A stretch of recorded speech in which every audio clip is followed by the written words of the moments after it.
Welcome to the Metabolic Link, a podcast that explores the common thread of metabolism in health and disease. This is where science meets society. Welcome back to another episode of the Metabolic Link. I'm your host, Dr. Dom D'Agostino. I'm a neuroscience and physiology researcher at the University of South Florida, Morsani College of Medicine. I am thrilled to have Nina Teicholz joining us today. On the episode, Nina is an investigative science journalist who's challenging the conventional wisdom on dietary fat. She'll also be joining us on our medical education platform that's called the Metabolic Initiative for a live Q&A coming up on May 16th. We'll be sure to include a link to this in the show description. But before we dive in, I want to say a special thanks to our sponsors. Please know that these partners really help us continue to provide you with free quality content. So by using these products, you're supporting the Metabolic Link, and we appreciate that. Genova Connect is the sponsor of this episode. Genova Connect is powered by Genova Diagnostics, and they offer a simple at-home advanced lab testing, and this is backed by research. It really takes all the guesswork out of understanding your health. I am a huge fan of Genova products, including the Metabolomics Plus kit, and that is a urine and a blood spot kit. It assesses oxidative stress, mitochondrial function, omega-3 status, and omega-3 to omega-6 ratio, methylation balance, and it also has a broad sort of profile for measuring all different sorts of toxins, including heavy metals. And I consume a huge amount of fish and was curious to see what my heavy metals were. And it was kind of reassuring to see that even with high fish consumption, my heavy metals were relatively low, including lead and mercury, which they have in the test kit, and essentially showed it was non-detectable. Genova Connect is offering you 15% off of any test kit when you use the code Metabolic Link at gdx.net/the Metabolic Link. So Element is also a sponsor of this episode. Element, as many of you know, is a zero sugar electrolyte hydration drink. I have personally been using Element since 2019 for 5 years now. And typically I take a half a packet in the morning and also a pack or half a packet in the afternoon pre-workout. The taste of Element is amazing. They have many different flavors. Element is offering an exclusive deal to our listeners. So by using our link, you'll get a free Element sample pack. And the pack is amazing. It's got some unique flavors, including watermelon salt, which is probably my favorite flavor. So get a free Element sample pack with any drink purchase when you visit drinkelement.com/metabolic link. Now, without further ado, here's my interview with Nina, and I hope you enjoy. Dr. Nina Teicholz, it is great to connect with you again, to see you again. And I am so interested to talk to you today, especially to hear about the work that you did for your recent awarding of a PhD and the work you've done, more recently. I am very familiar with your work. I've followed your research, your articles from New York Times, the LA Times, stuff you've done with NPR, your TEDx talk, your podcast with Joe Rogan. And I think you did Stem Cell podcast too, or Stem Talk podcast with IHMC. Yes. So would recommend, listeners to visit those podcasts too. We're going to touch on some of those subjects, but really get into what you're doing now, and would love to hear about your PhD work that you recently completed. Well, it's great to talk to you, Dom, and thank you for having me on your show. Yeah, so I got a PhD in January of this year, 2024, and I did that. It's called a PhD by published works. So it's a kind of PhD that is offered only in the UK. It was with the University of Reading. And I just can't tell you how many people who said to me, your book, which is 450 pages long with 150 pages of footnotes, your book is like a PhD. You should have a PhD. And I thought at some point, okay, I'll try to get a PhD. And I was lucky enough to find this wonderful advisor at Reading. And so my PhD is focused on evidence-based population-wide nutrition recommendations, which has really been the focus of a lot of my work over the last 10 years. Like, what kind of evidence is needed to make recommendations to the entire public? What is the quality of evidence? Does it exist for, do we have that quality of evidence for existing recommendations? I have almost a dozen peer-reviewed papers that I have done, mostly on these topics, and I have my book, and I wrote up another sort of 40,000 words around those publications, Mhm. and that became a PhD thesis, Yeah. which it took me about a year to put all of that together. So I'm happy to have done it. I think Mhm. as well as anyone the so-called diet wars out there, and it's just helpful to have initials after your name when you've done so much research in a field, and which is Yeah. what I've been doing for now more than a decade.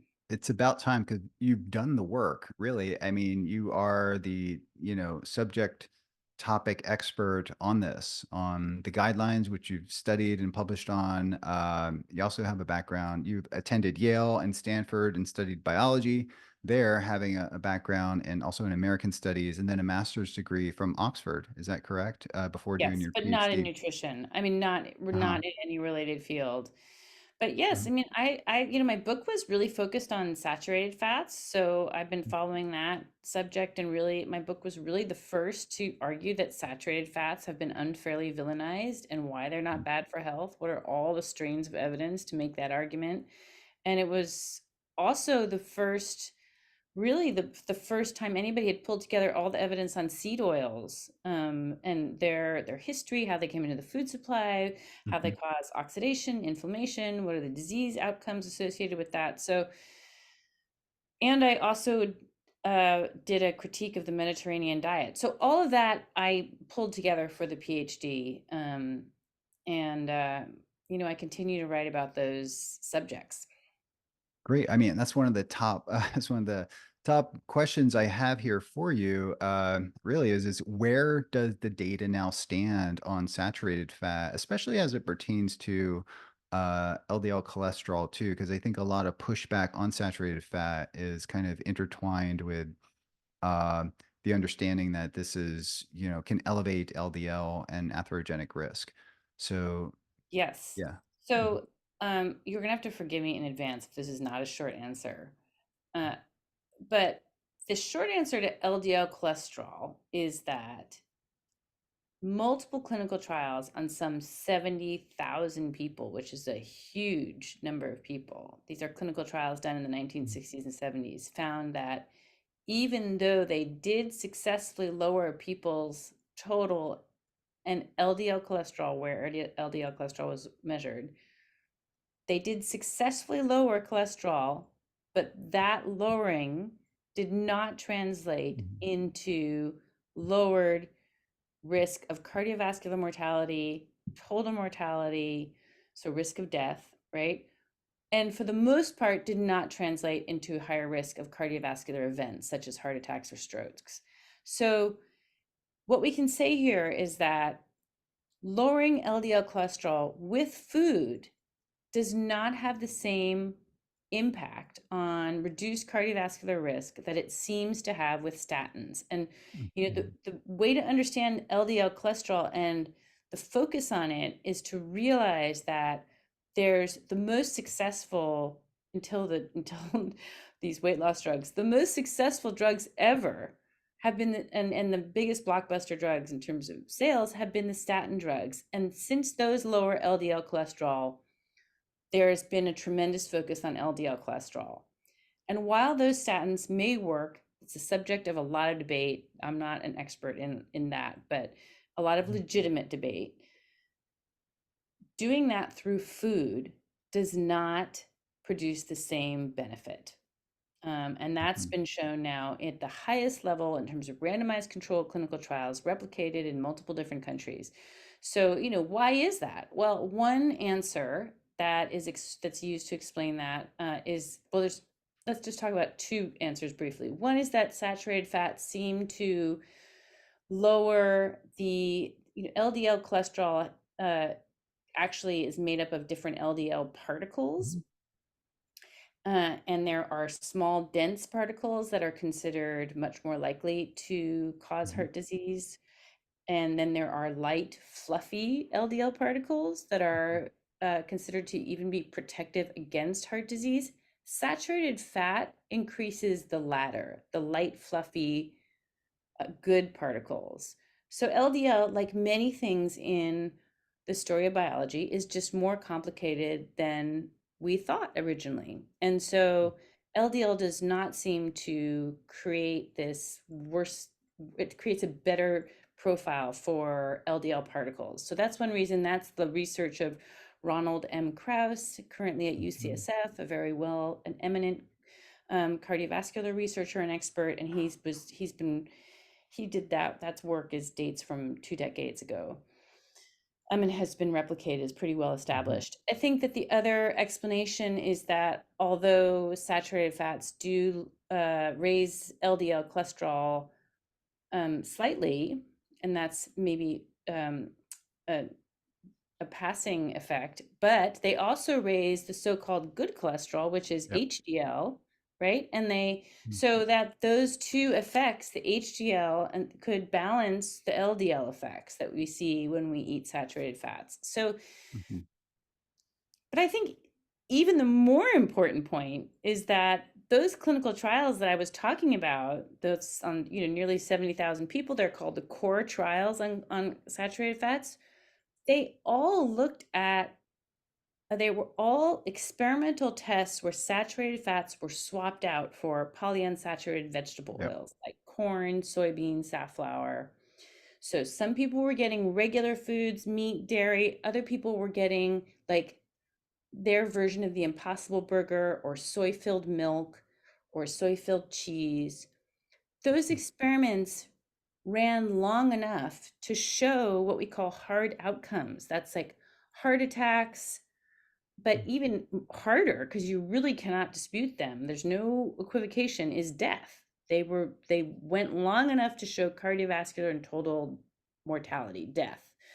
And those trials universally showed they showed that there's no effect of saturated fat on those deaths, on cardiovascular total Mhm. mortality. And that has now been shown in some 23 review papers on those trials too. So there's whatever happens in the intermediate term in terms of your cholesterol markers. What we really want to know is we don't want to know the midpoint of the marathon. We want to know the end point, which is Yeah. mortality. And so Mhm. there's no effect on mortality. And then when you get into the range of like, well, heart attacks and stroke, those are a little bit more subjective. Doctors will they have different ways of identifying those events. But on the whole, most of the trials showed no effect on those cardiovascular events either. Mhm.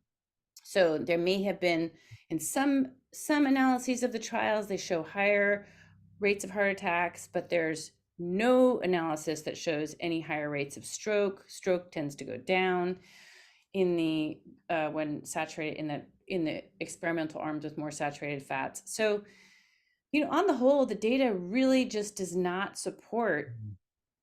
the idea that saturated fat causes heart disease. It Mhm. certainly doesn't support any numeric caps. Currently the cap on saturated fat at the population-wide level is 10% of calories. And the American Heart Association has it down to 5, 6, 7%. Mhm. If you're at risk of cardiovascular disease or have already had a heart attack, those numeric caps have no basis in any kind of evidence. And Mhm. actually, I have a quote from that I got from Freedom emails I obtained through the Freedom of Information Act with the vice chair of the dietary guidelines in 2015 saying we have no data for the 10% Mm. number or the 7% number. I mean, it's just sort of picked out of thin air.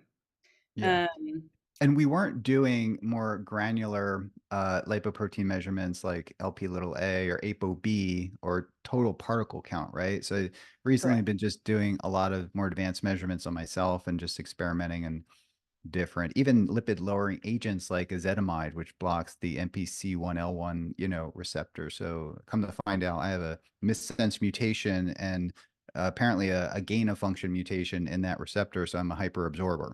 So a tiny dose of ezetimibe cuts my ApoB in half from like, Interesting. 160 to 80 and cuts my LDL in half. So I guess we didn't have sort of those particular experiments probably weren't measuring ApoB or really looking at the saturated fat, on particle number total count, right? Not at all. In the Yeah. 60s and 70s, they started out by measuring total cholesterol. Yeah. And then, Yeah.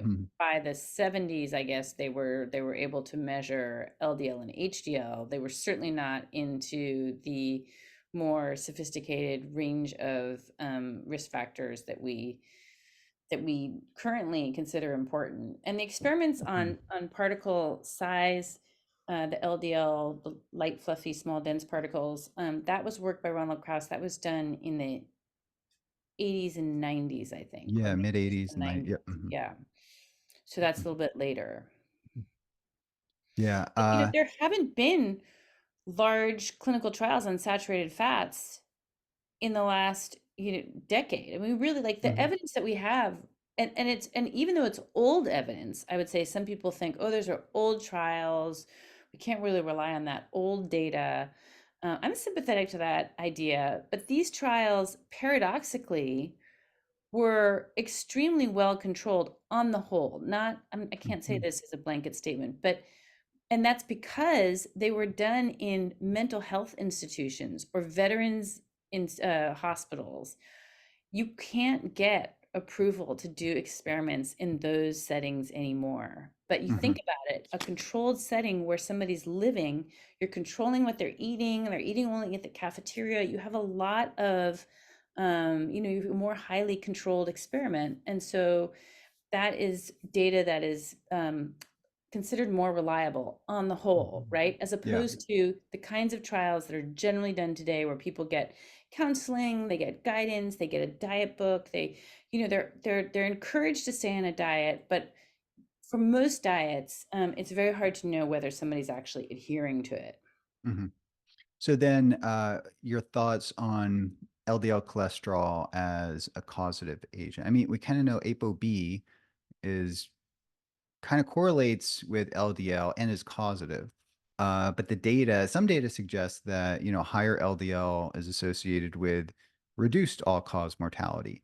And there's some reviews and a recent review, American Heart Association guidelines, I think, recommends LDL should be under 100 milligrams per deciliter and lower if you have like a genetic risk, right? But I think a recent review suggests levels like 100 to like 190 or something, Yes, maybe almost 100 to ideal. 189 Okay. was the ideal level, was the lowest rates of heart attacks. Um, and that was an observational study where, they just looked at Mhm. your LDL and they looked at risk of cardiovascular events. And the optimal level was between 100 and 189.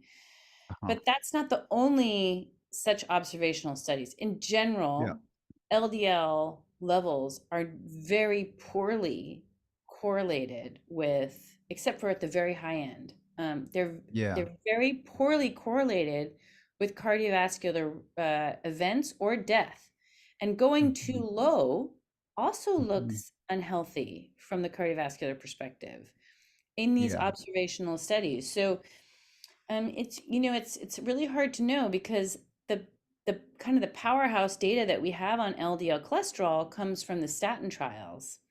As I was Mhm. saying, these are like confounded by serious financial interests and of the pharmaceutical companies, and there's no availability. The data is not open to outside review by anyone.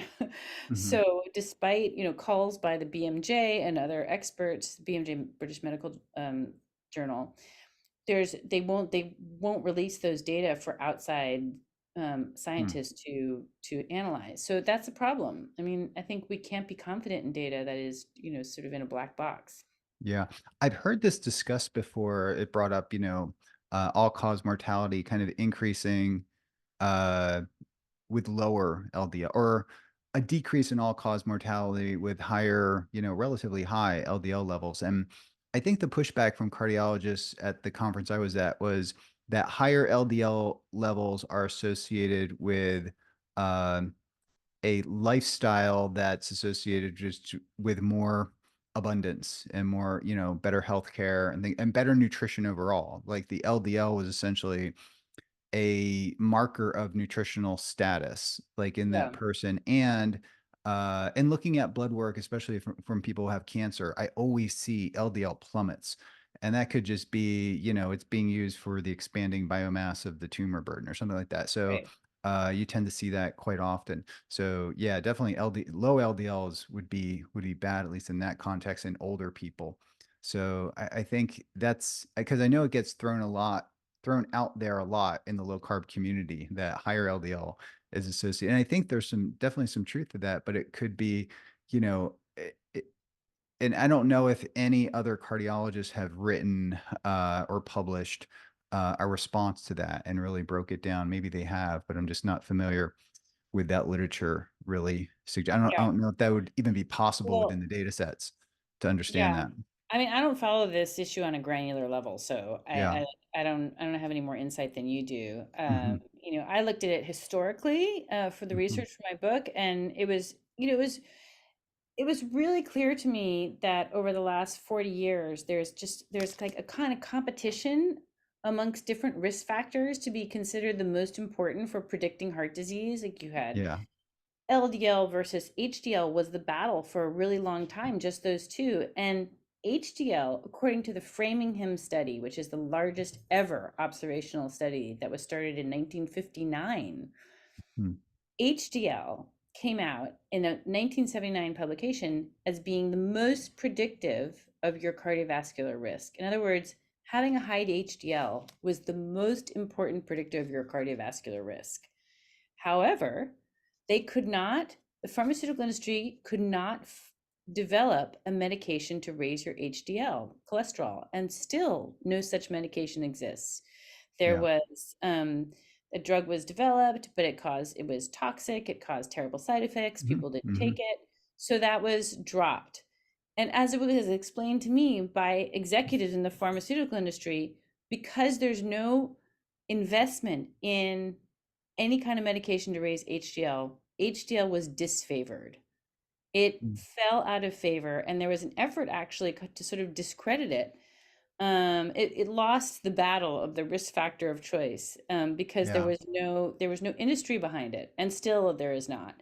But in of the factors that are commonly measured when you just go and get your basic blood work, I still believe that from all the observational data that I've seen, that your HDL to your triglyceride ratio is probably, Hmm. or just those two measurements are probably the most important predictors of cardiovascular risk that you can look at I totally agree. beyond an Yeah. advanced panel, you know?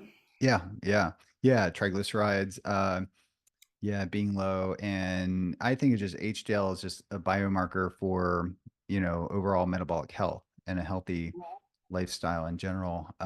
It is interesting. You mentioned Ronald Krauss. He was the senior author on an editorial that I was also on that discussed a hot topic now. It's the lean mass hyperresponders. Right, So where if you hit the triad of very low triglycerides in the 40 range and very high HDL, literally double that in the 80 range, which is the only, triad marker I don't have. But, and then the high LDL, which is, above 200 range.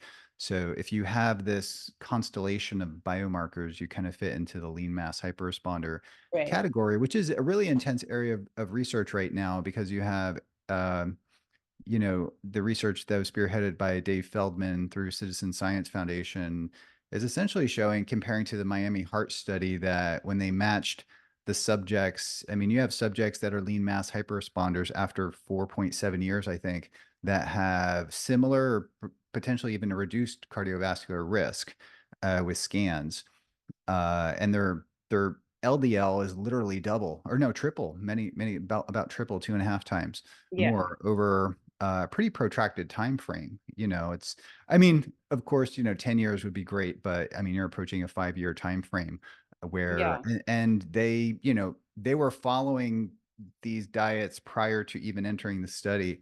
I think. So it's likely that that time frame is actually longer. But it's a very interesting area of research that could potentially even maybe change the guidelines. Who knows where the research is going to go? But I think there's many more lean mass hyperresponders out there than I thought. When I first got into this area of research, I thought, okay, maybe like 1 out of 10 people get this super high LDL in response to low carb diets, but it seems like it's quite a bit more than that.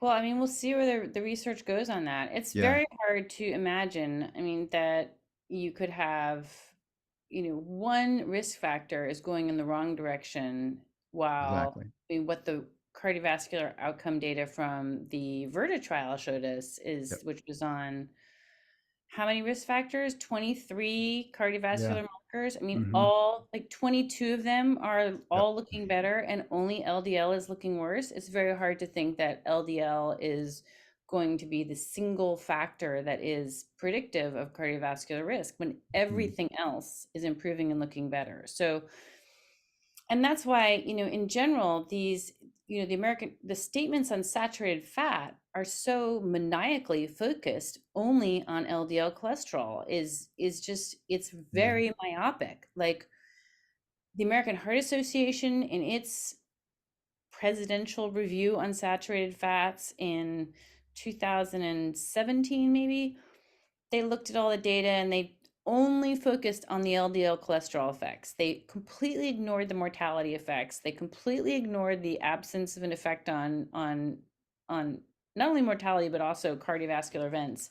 They ignored the effect on stroke, which was a reduction in strokes, and they only focused on LDL. Not even taking into consideration HDL or anything else. And recently, more disturbingly, the World Health Organization last year came out with guidelines on saturated fats and made the same decision to ignore the data from clinical trials on mortality, which is this very serious omission, and focus instead to a large extent on the effects on LDL cholesterol. So it's hard to understand this focus on LDL Mhm. cholesterol again, like without just being a little cynical and thinking about the industry interests behind it. There is, I mean, you put it a maniacal kind of fascination with this LDL, and even my primary care physician was had never seen like numbers. I think at one point I was like 341 or something on a very strict ketogenic diet. I was kind of doing it as a self experiment.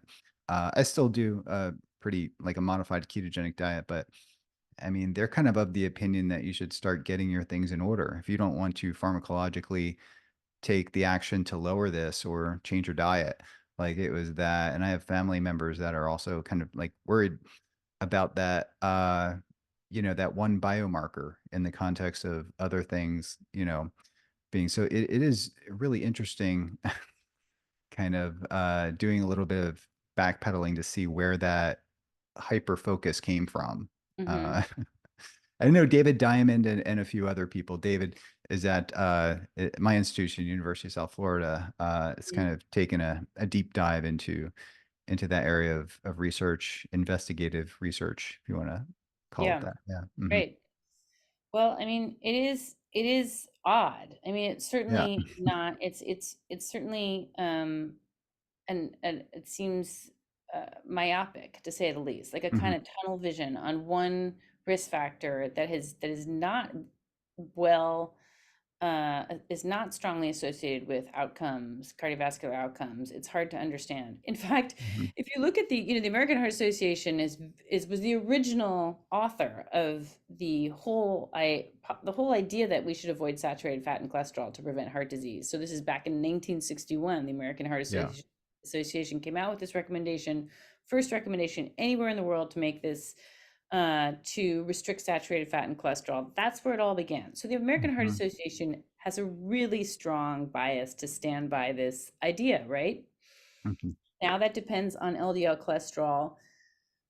But how strong is the American Heart Association's own faith in LDL cholesterol? If you look at their risk calculator, which is supposed to look at your long-term risk of having a heart attack or getting cardiovascular disease, you do not, LDL cholesterol is not one of the input factors. You're not supposed to enter your LDL. You enter your weight and your Mm. height, your maybe your HDL, your total cholesterol, but not your LDL. So if LDL Wow. is the most important factor by their own accounting, then why is it not part of their cardiovascular risk calculator? Hmm. It seems a little odd. And Um, who develops that risk calculator too? I can imagine. I mean, it needs a lot of area of improvement, but I could see, as more data comes up and more bio, analytics are done, an algorithm that could, with a fairly high degree of precision, I think, do this and maybe even incorporate, like, your genetics too, which is another topic. But I just know, I'm just doing my own genetics, that a lot of certain things come up that can be actionable. Um, I think we have a long way to go to sort of, you know, elucidate the risk of some, uh, especially with the polygenic, risk factors and things like that. But I think that could be the future. Yeah, but LDL, yeah, I mean, that says something if LDL is not part of that algorithm, yeah, I mean, it's sort of like talking out of both sides of their Hmm. mouth.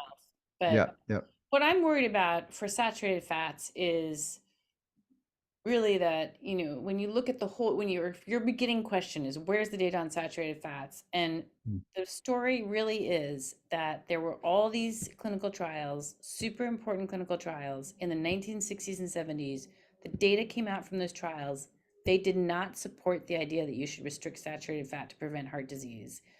That was such contradictory data for the American Heart Association, the National Institutes of Health, that had already adopted a policy of telling people to restrict saturated fats, right? Mhm. That data, that valuable clinical trial data was all like really suppressed and ignored and lost, right? We lost it for decades. Nobody wasn't included in review papers. It was just kind of let to languish. Mhm. Some results weren't even published, which I recount those instances in my book, but they just moldered in the basement of NIH. I mean, there's really some amazing stories. Then my book, and also I would say the work of Gary Taubes, we revived awareness and interest in these clinical trials. A lot of scientists read our work and became aware that there was this whole body of rigorous research on saturated fats. What then ensued over the last decade were a series of meta-analyses, systematic reviews. Okay, that's the Mhm. most rigorous kind of review Yeah. you can do of a lot of data. 23 papers that have now been published uniformly looking at those core clinical trials saying no effective saturated fats. And we've already discussed that on Yeah. cardiovascular total mortality, blah, blah, blah. Hmm. Those papers are now they were ignored by our official dietary guidelines. They were ignored by the World Health Organization. So it's almost like we're seeing this data being buried all over again. Like, and so we're losing it. Yeah. Like, even though all these teams of scientists around the world stood up and said, we got it wrong on saturated fats, all of that is being what I would say resuppressed. Like 100 scientists, right? I mean, came out. You wrote your Yeah. book in, was it 2000? I remember 2014, it came out. 14. Yeah. Yeah. And And so, it, by all metrics, it has aged really well. And there's, with the systematic reviews and meta-analysis coming after that to support it. And then people, I think I remember, like maybe even criticizing it 2015 or 16, but then the systematic reviews came out and I doubt they're pointing to them to, probably trying to avoid them even more. But I think the yeah, balance of the evidence has really come out to kind of support your initial, which was kind of ahead of its time, even, and just sort of predicting where the science was going to go. And yeah, I mean, it really yeah. was like the Mhm. first to say, like, we got it Mhm. wrong with saturated fats. Here's the Yeah. data. It was, covered like the large, small particle LDL arguments and Yeah. all these arguments, and it showed all those clinical trials. And it was read all over, I mean, these scientists then were awakened to these ideas. And these 23 papers, like, almost uniformly confirm everything that I've been writing about saturated fats, Mhm. me and others. And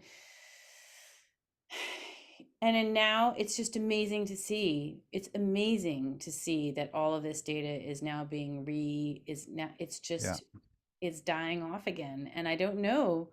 I mean, I don't know whether the science, people say like, oh, science progresses one funeral at a time, or, it takes a long time for science to be absorbed. But we're not really seeing that. We're seeing the science Mhm. be actively kind of ignored by our authorities, like really Yeah. denying that it exists.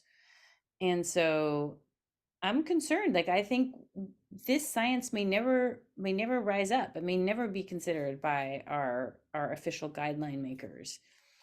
Um, you know, Well, I think it will. It's just going to take some time, and then you have the introduction of other types of fats too, seed oils, which you were probably one of the first talks I've seen on this, and at Ohio State University, right? In 2016, well, you were talking about that. I don't remember what I talked about there, but I Yeah, it was one of the first talks you gave on this, and I remember, and I think that was got about 8 years ago. Um, but I would love to get your thoughts on the just different types of fats, like saturated fat you've talked about, and then the introduction, more or less, of polyunsaturated fats or seed oils, and then maybe a little bit on trans fats too. Kind of your thoughts on that, because this is. well, it's a weird story because I got my start. I thought I was going to write a book on trans fats. I had no idea in the early 2000s when I started my research. And so that was when trans fats were coming out. I had done this big story for a magazine that blew that story wide open. And Mhm, but I spent like the first couple of years of my research just talking to vegetable oil or seed oil scientists. They're called oil mhm, chemists. mhm, And that's where slowly I kind of unearthed the whole story of seed oils. mhm, mhm. So actually, I would, their history about Yeah, how they had, I think I was the first to even like talk first, about yeah. how they came Mhm, into the food supply in the form of mhm, Crisco in 1911. mhm, And before that, they had been lubricants for the mhm, Industrial mhm, Revolution used to lubricate machinery, how they had come in the form of first in the US and cottonseed oil. mhm. And then they were introduced, as I said, in Crisco, and then the vegetable oils in oil form. They found out ways to stabilize these inherently unstable polyunsaturated fats. They came in bottles in the 1940s and rose to be, over the course of the 20th century, the single greatest increase in any foodstuff in the history of the American food supply. It's really quite an extraordinary story. And then I remember when I discovered the story of the idea that they caused in that they oxidized and caused Mm, inflammation. That whole now commonly understood story really came from this one seed oil scientist at Lotus Crocklin who said, well, what's happening when they take the trans fats out of the McDonald's fryers and they replace it with regular vegetable oils. Those oils are so unstable and oxidize so quickly yep. that those oils, they get on the workers' uniforms. When the uniforms are taken to the dry cleaner to clean them, they spontaneously combust in the back of the trucks due to all of the unstable oxidation products that are on the uniforms. They then, even after being cleaned, they will set the dryers on fire because there are all these oxidation products still on the uniforms.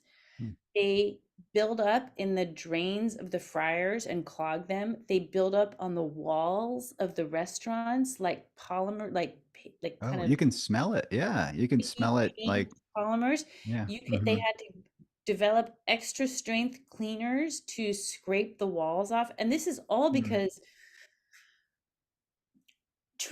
originally vegetable oils have always been unstable. They have mm, multiple double bonds in every molecule. Each one of those double bonds, that's where we get poly in polyunsaturated fat. Poly is many.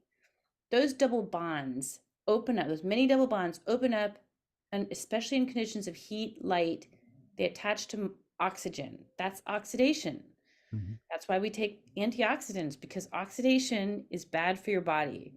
Oxidation drives inflammation, mhm, and inflammation is a known cause of heart disease and these Cancer. Hmm. and cancer. So Hmm. cancer is the other one. And Yeah. these one of the oxidation products that is created in when these oils are heated is acrolein, which is a Yep. known cancer causing agent, and Mm. aldehydes, which is they're also a Cigarettes. Yeah.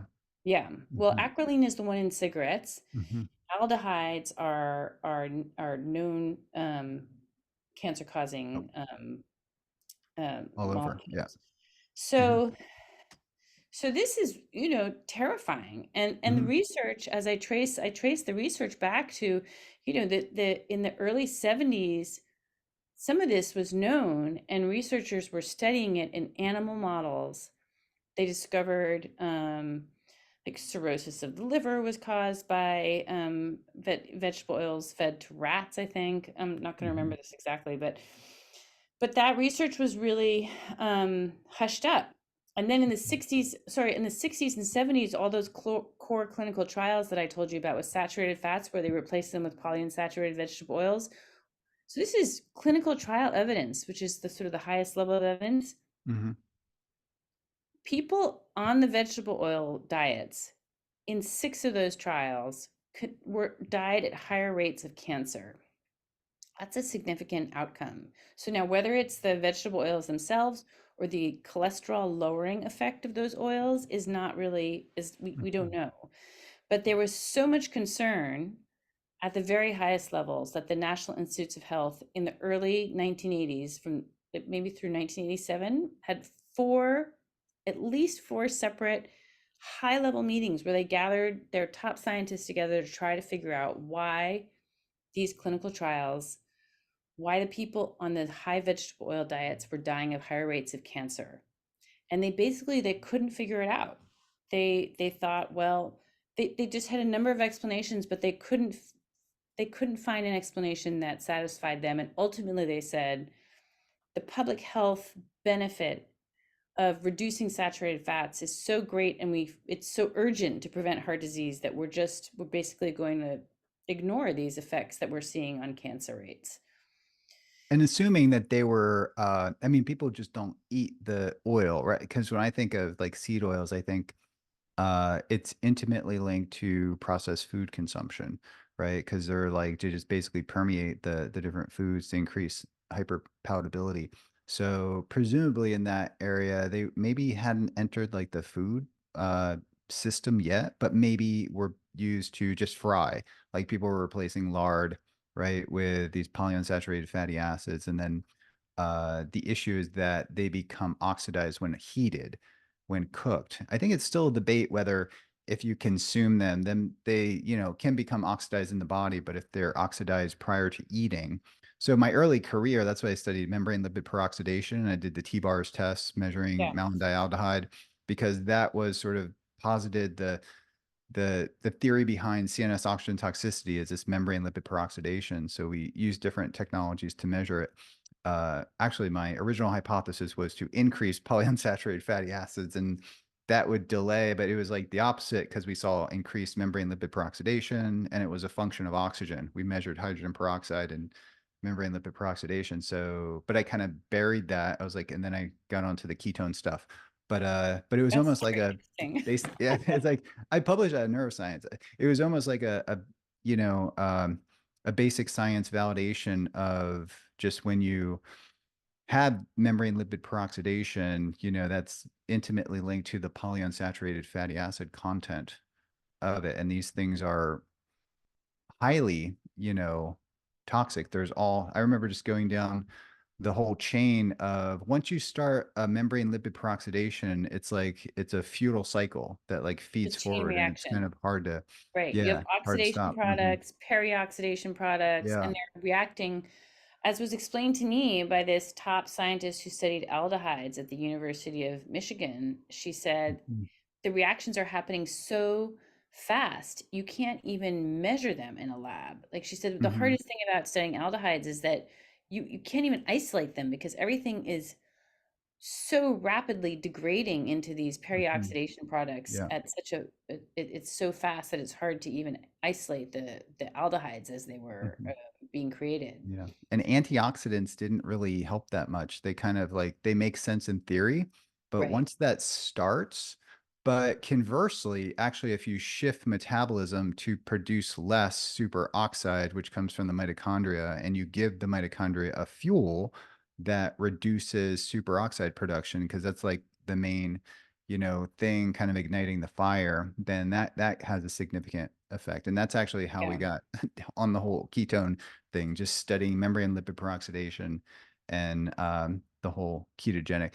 So in the context of a ketogenic diet, then maybe seed oils may not be as toxic. I'm just kind of throwing a theory out there. Whereas with a Western diet, as these permeate and get into the food supply, then it's kind of like a double-edged sword, Yeah. So Well, I mean, it's so much has been attributed now to seed oils, like they're thought to Mhm. cause every health condition. I don't think the evidence supports those statements just yet. I mean, what we Yeah. have is clinical trial evidence showing that they cause cancer or that their effects cause cancer, right? We have quite a lot of mechanical data showing that they drive inflammation, which links them to heart disease. Um, But seed but oil consumption is essentially consuming processed food. So we just don't well, eat okay, seed but oil. hang So on how do you there. disentangle that? So that Okay, that was well, always my question. so hang on. So, I Yeah. mean, consider they've been in the food supply since 1911. So their first came in as Crisco, which was meant to replace Mhm. lard, right? So that's a hardened form. Then in the 40s, they came in as vegetable oils, and they were used quite a lot. I mean, in consumer kitchen, people were encouraged to fry with them, to cook with them, Mhm. salad oils, salad dressings. Then in the 80s, even like vast boost in the use of vegetable oils, and they started to be used in processed foods. It's true. But Mhm.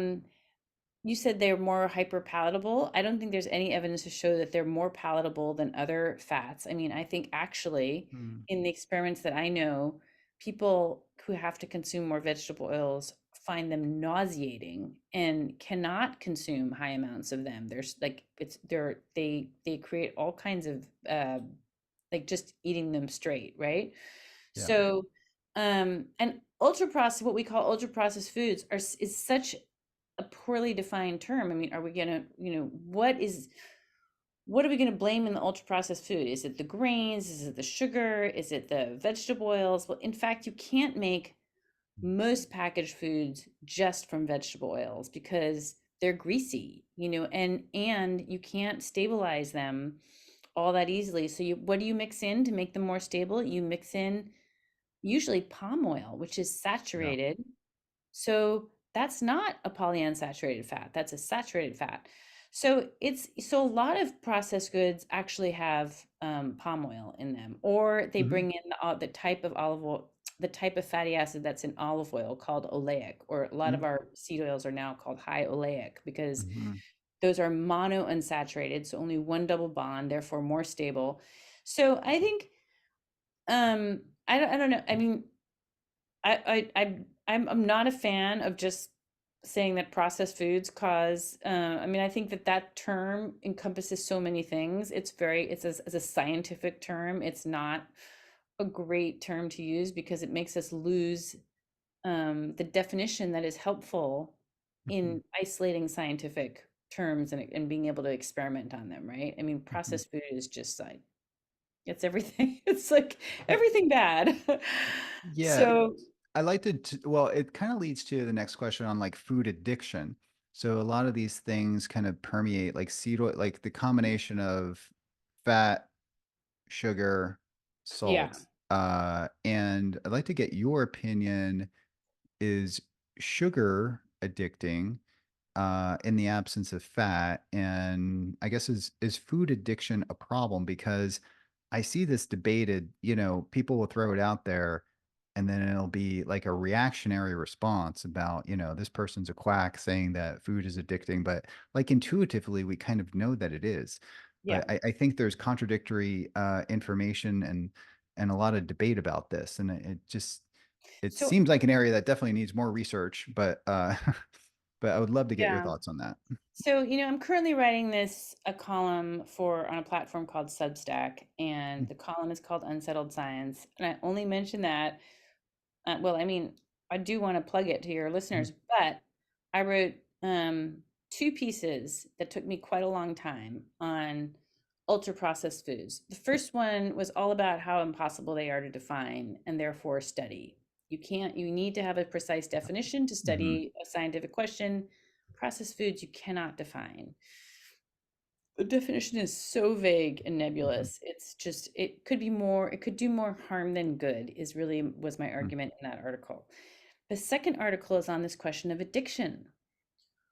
Are ultra processed foods addictive? And before you even get to that, you have to say, well, is sugar addictive, or is sugar plus fat addictive? And so for that, I read a whole history of the subject of addiction is totally fascinating. I don't know if you know, the first food to be considered addictive in the 1800s was, what's your guess? Food, 1800s that people were eating, probably not that. I don't know. Something that would have to be a dessert, I guess. Maybe like Chocolate. okay, yeah. Wow. Chocolate Uh-huh. introduced from the Oh, okay. Yeah, colonies, that makes and sense. Yeah. sugar was Yep. being sent over from the colonies. Chocolate was the first food that was considered addictive. And that was it was the first time that was in like the journal that covered drug addiction, and they said chocolate is like a drug. Well, it's that caffeine though. So I was actually going to say coffee, but then it was like, nah, that's not a food. But No, no, so no, it's not, it wasn't a caffeine related thing. it was Okay. the chocolate. Hmm. And then when Overeaters Anonymous was founded in the 70s, chocolate Hmm. was still considered the most addictive food on the planet. And and then researchers tried to drill down on, well, what is it about foods that are more addictive? So I think there's some animal data to show that sugar is addictive, like that rats will select sugar the way they will cocaine. And but what's surprising to me in researching this is that the data is really weak out there. I mean, the way that they measure addiction, I thought would be like getting a bunch of hungry people, putting them in a room with cookies and other food, and trying to see if Yeah. they're how much they. But it's not that at all. It's people filling out surveys and saying, this is the food I crave. This is the one that I, can't resist, which that seems okay, but it's subject to a lot of confounding. Hmm. But it's all surveys about people self-reporting. And then and it's and people report being addicted to sugary items. They report being addicted to sugar plus fat. They Hmm. report being addicted to carbs and fat, like chips. That's Hmm. so not sugar, but other kinds of carbohydrates and Salty, fat. savory. Yeah. Hmm. And they report being addicted to junk food, things like pizza and hamburgers, but all junk food. And then if you try to get into the question is like, well, is ultra processed food somehow extra addictive? Is there something unique about the processing, or the whatever, the hyperpalatability that people talk about? To measure that, you would have to, I think, take like a Chips Ahoy cookie or some kind of processed cookie and test it against a home baked one, where you're just making a home baked chocolate chip cookie, which is considered merely processed by the category standards that we have, and compare that to a store bought one. Those experiments have never been done. I don't Nobody's think you'd see a ever. difference. Yeah. I, So I don't either. And so my yeah. guess is that people would actually eat more of the home baked one. I mean, I just I don't think What? Chips Ahoy or Oreos or whatever. I don't think those are nearly as appealing. But anyway, it's not about me. It's just Yeah. those kind of experiments haven't been done. They just haven't done any experiment to see if ultra processed food is actually more addictive. They do it on the Mhm. basis of they have a bunch of observational data showing that people who eat more of these ultra processed foods have poor health outcomes. Well, of course they do. Mm. Those people are also found to eat more of their meals in front of the TV set. They're Mm. poorer. They have there's so many factors. People who have to rely on those kinds of foods don't have time to cook as much, are less wealthy. I mean, all of those factors are going to make them less healthy. Mhm. So, so You have anyway, to do brain imaging and look at the dopaminergic reward centers in great. response to the food. And I think some animal work has been done. And I mean, we even our lab, well, this is kind of a little bit tangential, but the mice, they don't see very well. So visual based learning is not very good. So you have to develop an olfactory based learning, and you have to couple Interesting. that with a hedonic response. Like you have to Great. use sucrose usually. And that we didn't want to use sucrose because we're doing a ketogenic experiment. So we have to use something even more sweet than sucrose, but it doesn't elicit the same hedonic response. So it's hard to actually use. It's hard to couple that with a particular smell in this learning paradigm. And that caught me. I mean, I was like, why is this not working? And I realized that the sugar is triggering the hedonic response, even though you have a far sweeter alternative, to the sugar that is not inducing that for this olfactory learning. So it methodologically, the lack of hedonic response from the sugar, although I do think sweetened things do cause, but it's just not as powerful because with sugar, you get the sweet sense and then you get the elevation of sugar, which impacts like areas like the nucleus accumbens, which is linked to the dopaminergic reward system. So, and I think there's a It's lot of super animal interesting. data supporting it, but I think you're right. We lack sort of the human imaging data. Which is and the reason for that, it's super interesting to hear about your animal research. The reason we don't have human data is that the people who are the leaders in this field are psychologists. They Hmm. are used to this kind, like I would say a softer kind of data through questionnaires, Hmm. self-administered questionnaires, whatever. And it's not science, what we call the hard scientists, the hard science of looking at physiological data. Yeah. But like as you're suggesting, look at the physiological responses to somebody in the presence of sugar plus fat, and see, that's to me is the way that you would really kind of drill down on addiction. Hmm. But the field, it's weird the way the field has progressed. It's gone from there is such a thing as food addiction to okay, we don't really know what's addictive. Oh, it must be ultra processed food that is addictive, even though we have no evidence. To articles now saying we have an epidemic of ultra processed food addiction, even though 2 years ago we were saying we didn't have the evidence to show good evidence to show it was addictive in the first place. So I don't know, the field is just it's super popular as a subject, and the field has kind of taken off in a way that I think has outstripped the actual data. Yeah. That is Yeah. like a common story in nutrition science. Yeah. I'm sure you experience that all Yeah. the time too. Yeah, for sure. Well, we covered a lot of well, we covered three of the top things that I wanted to cover, but I have like 10 more. And I know I want you to have the opportunity to kind of talk about some other things you might be working on. But maybe last question, what are your thoughts? I had on here just a star to ask you your thoughts on kind of the ethics of eating meat and if that factors into well, the guidelines, which we kind of know it does, but I'm sure you get this question a lot, and I was just curious how you approach answering sort of the ethics behind eating meat and if that should influence our food choices.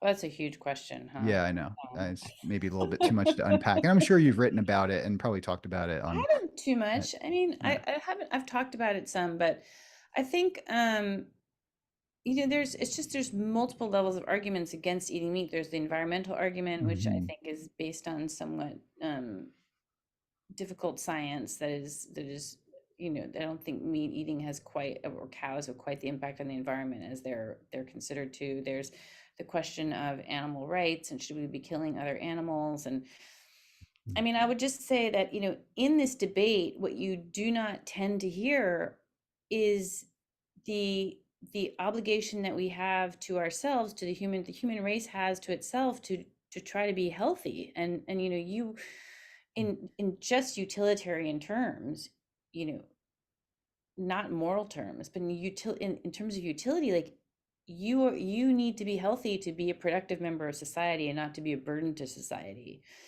I mean, not to mention that, morally, like I think as human beings, we have an obligation to be our best our best and healthiest selves. And that healthy paradigm, I think, for many, many people requires I mean, it definitely requires animal proteins for the human race. Mhm. And I think optimal health, it's probably fair to say, requires eating meat. Yeah. So we have an obligation as to be, healthy, productive members of society, and to our own humanity and to our children, to consume the foods that make us healthy. Mhm. So I mean, that's the alternative set of values and moral arguments to be made, contrary to the more commonly heard arguments that meat eating is, abhorrent and ethically wrong. I mean, I just Yeah. think, if Mhm. anything, just broaden out the argument to look at more than one viewpoint on that. And it's how we raise the meat too.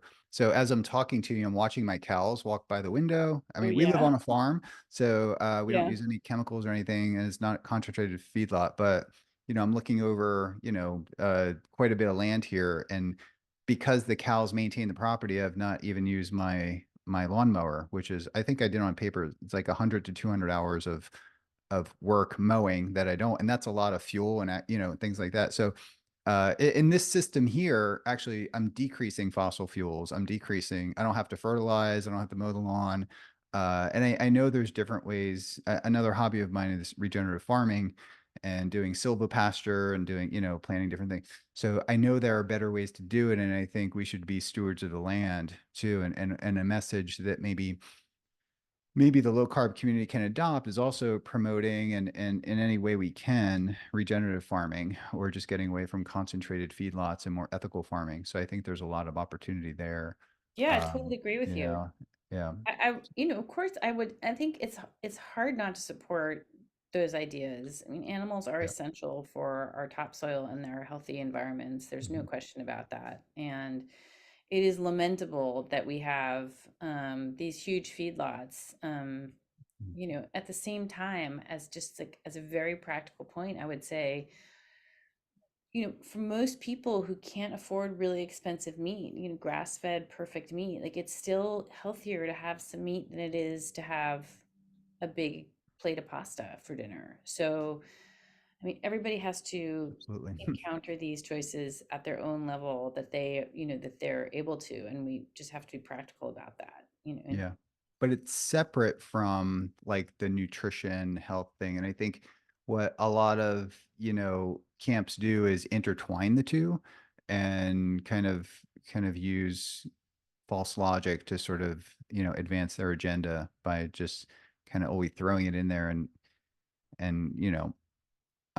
just combining the two. It's just, and you can't, just a movie on the health of a plant-based diet, just the pure health will always gravitate towards throwing in and intermingling the ethical and the environmental impact of that, and without looking at even mentioning alternative ways to right. do it, that can be sustainable.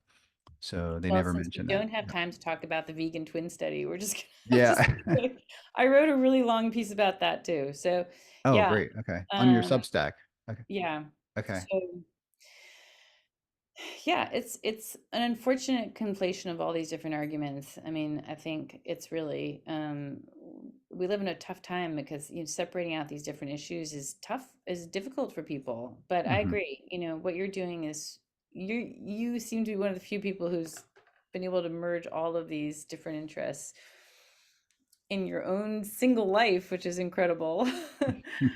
But Yeah, well, we're pretty passionate about it. And I mean, the last topic, the last of the last topic is mm, that I had to mention is Dr. Sarah Hallberg, oh yeah. so, who I know was a good friend and colleague of yours, and the PI, I think, on the longest ketogenic type 2 diabetes ketogenic diet trial. and some of the work you're doing more or less on her behalf too, right? Well, so Dr. Hallberg passed away 2 years ago, Yeah. almost to a day, and she from Yeah. Uh-huh. cancer, s- really tragically. I think she was the project leader for Verta Health in this clinical trial that is, I think, remains, although it wasn't randomized, still the most significant clinical trial on type 2 diabetes reversal. She was the most powerful advocate for the term reversal of type 2 Mhm. diabetes, which she wanted to use rather than remission. She thought reversal was a fair term to use, and she understood it didn't mean a cure, but that it gave patients a sense of hope. And so I wrote the foreword to her newly released memoir, her book out about her life, which is really extraordinary. She was Mhm. just an incredible person. And then I organized a course on called Mhm. Nutritional Approaches to Reversing Type 2 Diabetes. It's now online, and we're just working on getting CME credits for it so people can Oh, take it for credit. But fantastic. it was in Mhm. late February. It was just a fantastic course. Mhm. With Juan Krause presented, Jeff Volek, Ben Bickman, Tony Hampton, Ron Sinha. It was Laura Saslow. So it Mhm. was Yeah. a fantastic lineup, a great faculty on the science and practice of reversing type 2 diabetes. So she was a very close friend. She was Yeah. also worked Mhm. with me on the Nutrition Coalition. So, I mean, she cared a lot about changing policy and changing the world. She was a Yep. great person. An amazing scientist and an amazing person. Yeah. Yeah. So, well, I So, know we're up on time, but I want you to kind of tell our listeners, anything else that you want to share or where people can find you and follow you, and would be great. Yeah. thank you, Mhm. Dom. And again, thank you for having me on the show. I think the main thing I would say is to go to Substack, Unsettled Science, and be a subscriber. Don't be a subscriber. You can be a non-paid subscriber, but that's where currently I'm doing my work, including like a weekly column of Roundup on the News and with Gary Taubes and whatever I'm posting on at the moment until my next book. So Awesome. Well, that's thank the you so best place to much. find me. Thank you. Yeah, for taking the time out of your day to share this. Thank you for listening to this episode of the Metabolic Link. If you want an opportunity to ask Nina any follow-up questions in the live Q&A, please join us on our medical education platform, the Metabolic Initiative, on May 16th at 1 p.m. Pacific, 4 p.m. Eastern. Sign up for the session by visiting membership.metabolicinitiative.com/Nina. Your first 7 days are free, and you can even access exclusive ad-free podcast episodes and earn CMEs for listening. If you like this episode, please be sure to leave us a review, share it, and please drop us a comment. Thank you again for tuning in. Do you love learning about metabolic health? So do we. It's why we created the Metabolic Initiative, an online educational platform providing evidence-based education on metabolic health and therapies for healthcare professionals and the general public. By joining the Metabolic Initiative, you'll gain access to hundreds of expert lectures, interviews, panel discussions, and even private episodes of the Metabolic Link. CMEs are available. Go to metabolicinitiative.com to get started. And as always, thank you for listening to the Metabolic Link.